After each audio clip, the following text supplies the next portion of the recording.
Now, I consider that I myself am a successful man in business. I hate business.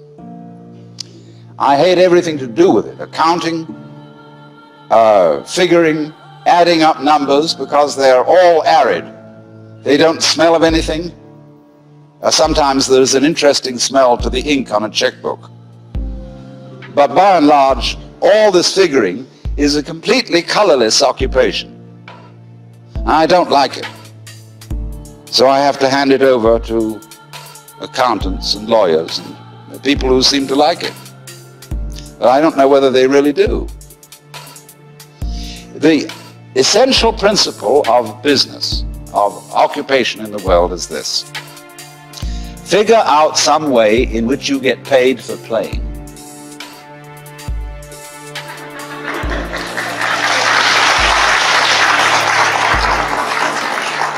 When I was quite young, I forget the exact age, I made a solemn vow, which was that I would never accept a job. I would always be my own employer. And curiously, there are very few roles in life which provide this possibility. The successful artist, writer, and sometimes musician, sometimes the independent consultant, can occupy this role. I mean, he may be a scientific consultant.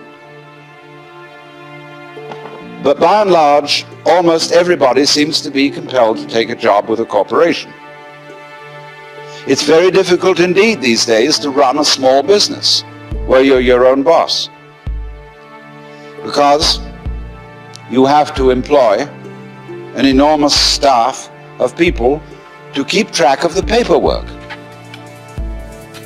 I know a person, for example, who has a farm where he raises avocados. And the Department of Commerce visited him with a stack of forms this thick, which he had to fill in. Well, he got tough and said, I haven't the faintest idea what to fill into these forms. And he said to the agent of the Department of Commerce, you fill them in. And he made that man sit down and go through the whole procedure of filling in these forms. Because he said, I don't have the time. I'm raising avocados, that's my business. And as to all this paperwork, well, to hell with it. And the same situation prevails not only in business, but also in the university and in the hospital. One of my favorite doctors told me the other day that he spends only 1/3 of his working hours practicing medicine.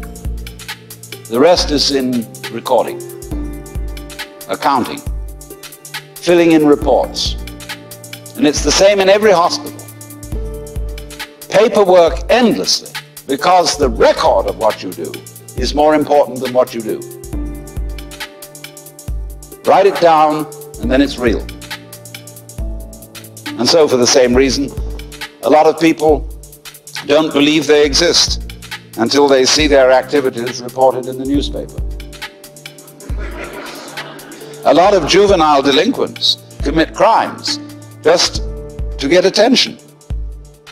They'll get recorded. It's like you go to a party, you know, it's a picnic on the beach, and it's great fun. And somebody says, what a shame it is that nobody has a camera. Well, now, I should talk, because at this moment we're recording what's going on, both on tape record and on TV. And remember that it takes as long to view it or to listen to it as it does to do it. And who's going to listen to all this over and over again? So there's something fundamentally wrong here, and which the businessman of all people needs to understand. What the businessman needs to know, equally, what the army officer needs to know, is the same. What do you really want? I have proposed that there'd be an entirely new kind of college entrance examination, in which instead of answering a lot of silly questions, you write for about 20 pages on your idea of paradise. It can be any kind of paradise you want. It can be very spiritual, it can be very sensuous. But spell it out. What do you want to happen in life? And then you will hand this thesis in to an assigned tutor on the faculty. And he'll read it over and examine you closely as to whether this is what you really want. Do you realize, for example, what goes with the things you say you desire? I mean, for example, you want to marry a certain kind of beautiful woman, and you specify in your paper the characteristics she should have. But, says the tutor, you said absolutely nothing about her mother. Because every girl goes with a mother. I mean, unless she's an orphan. And you must also specify what kind of mother-in-law you want. Well, then you have to stop and think about that. And that's just an illustration of going into detail and being very careful about what you desire, because there's a good saying, be careful of what you desire. You may get it. So this is the problem of thinking out carefully where it is that you want to go. Now let's take the war in Vietnam, which is supposed to be concluded. What on earth was it all about? If we had gone with military pomp and might into Vietnam for the express purpose of conquering the country and possessing it and carrying off the women into captivity, it would have been understandable.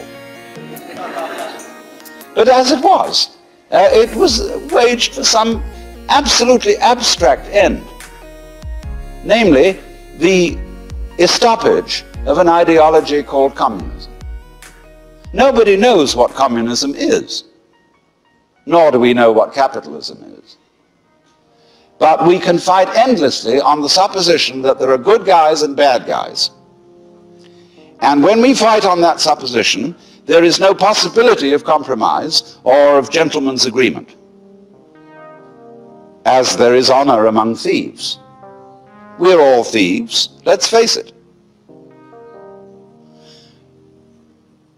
There is a doctrine in the Jewish religion that when God created Adam, he put into him a spirit which is called the Yetzer Hara, and that means the wayward spirit,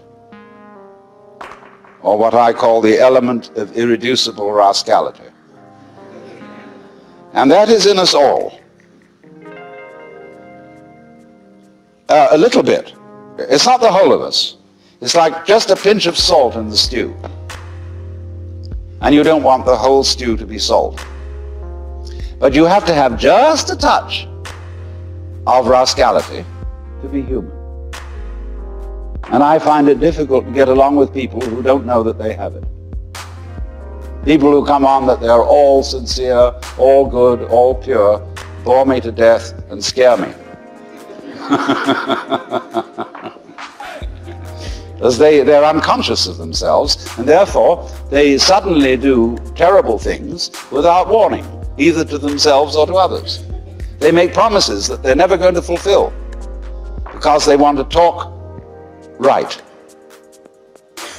And so if I do business with someone who is not really aware that he's a rascal, I know he's impossible to do business with. He'll suddenly cheat me completely. But if I'm aware that he's a bit of a shyster, I feel comfortable. And I let him know that I am too. Then we're human. Then we can let our hair down. Then we can say, look, let's work this out. And this is what I want. And I know what you want. And if we can get that clear, we can work out a reasonable agreement. We can compromise. We have a little play of give and take. But if you don't have that, you're absolutely snarled. Now look at it this way. You can't operate business nowadays without a whole team of lawyers. And what is the function of lawyers? They're to write down the rules of the game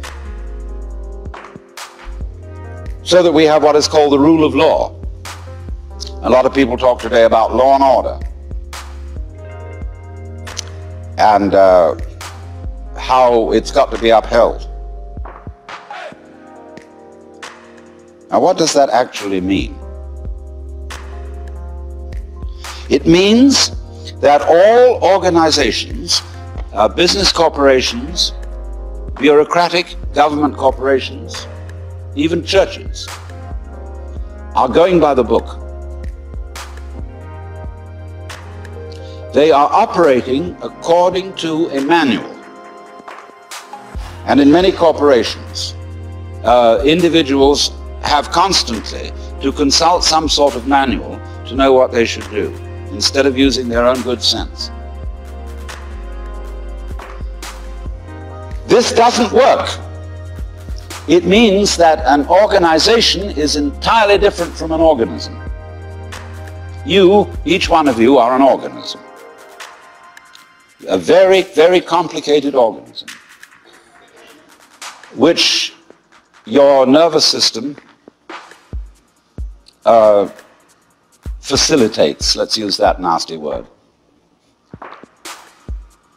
And you don't know how you do it. You couldn't begin to describe how your nervous system works.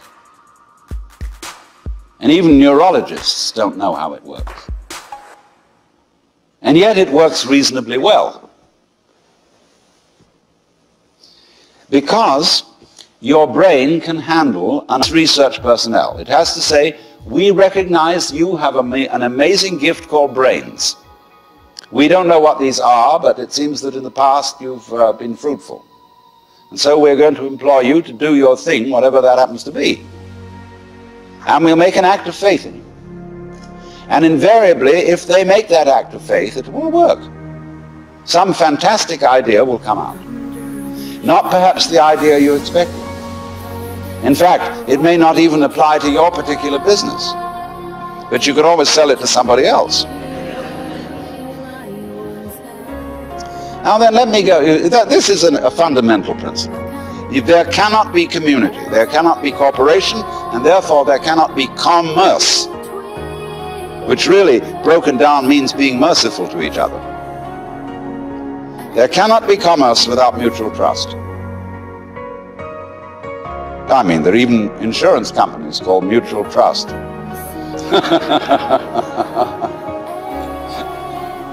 But it just can't happen. The society at the moment is mutual mistrust. And therefore it becomes increasingly difficult to do anything. Business is inhibited by the lack of free enterprise. Well, that sounds very right-wing. But actually fascist states, corporate states, totalitarian states are utterly against free enterprise. So let's push this a little further. St. Paul said that the laborer is worthy of his hire. And I, as a philosopher, mere philosopher, dealing in higher things, always insist that I be paid for my work. And I get the highest fee I can get. And people say, well, you're just out for money. I say, that's none of your business. Because I give most of it away. My own needs being extremely simple. Although I enjoy good food, I don't even own a television set. And, it's a very simple life, but I've got enough. And enough is as good as a feast. You see, a lot of people don't feel happy unless they have another thing beyond money, which is called status. And status, to a very large extent in our economy, consists in conspicuous consumption. In having this thing and that thing and the other thing, in having a swimming pool, a Ferrari, a certain kind of clothes, and a certain kind of house with an enormous round-style picture window, and so on and so on and so on. And we think we need all that because we've been persuaded by a certain kind of propaganda that that's how we ought to live. Because we haven't asked ourselves whether that was what we really wanted.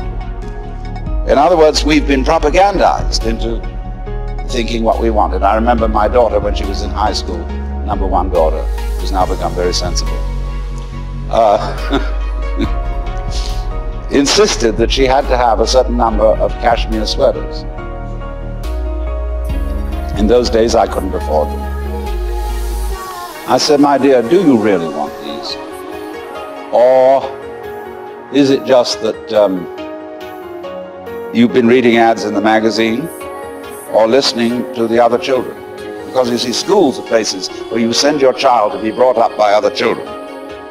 Therefore, they get a kind of lowest common denominator of culture. But they all think they got to have this, they got to have that. And they don't really want it. If they sat back and considered, do I need all that? Is this trip really necessary? They would come to the conclusion that it wasn't. And that would be very important because they would save energy. You all know, of course, that we are nearing an energy crisis. That there is not enough physical energy going to be available for all the things we think we're supposed to do. Go rushing around and so on. So we need to take towards commerce a more relaxed attitude.